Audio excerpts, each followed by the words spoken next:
Le Belge was the first modern locomotive to be built in Belgium in 1835. I say the first modern locomotive because a Blenkinsop and Murray type locomotive was built and operated near Liège sometime between 1816 and 1819.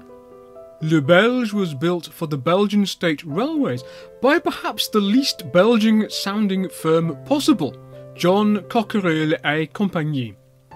John Cockerill was born in Dieppers, Lancashire in 1790, and his father, William, after having worked in Russia and Sweden, settled in what is modern-day Belgium in 1802, making machinery for woolen mills. John took over the firm upon his father's retirement in 1813, and in the 1830s diversified into making stationary steam engines and steam locomotives. Le Belge was built under licence from Robert Stephenson and Company of Newcastle upon Tyne to Stephenson's patentee design. She had 5 feet diameter driving wheels, 3 feet 6 inch diameter carrying wheels, inside cylinders measuring 11 by 18 inches and a maximum boiler pressure of 60 psi. She was provided with a form of gab valve gear developed by Henry Cabri, another Englishman who was the engineer of the Belgian State Railways and indeed a former apprentice to Stephenson and Company.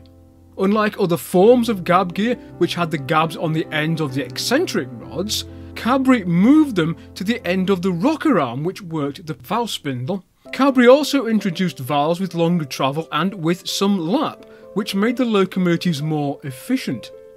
It was this Cabri valve gear, however, that Belgian engineer Egide Walschertz was so critical of that led him to develop his own valve gear, the Walschertz valve gear, in 1844. Le Belge worked on the main line between Brussels and Malines until 1869. She was probably cut up for scrap about 1870. Several replicas of Le Belge have been built.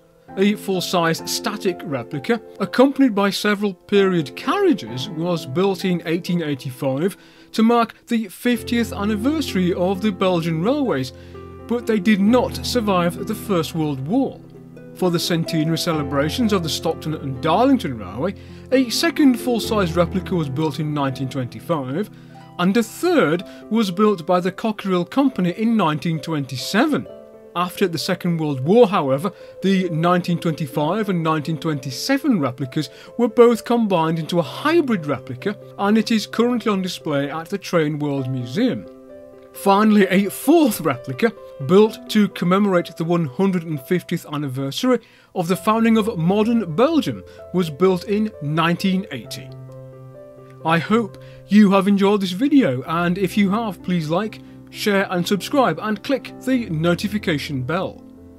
I'd like to thank my supporters on Patreon and Ko-fi for their continued support of Rail Story, and there are links to both below in the video description. And see you all next time on Rail Story.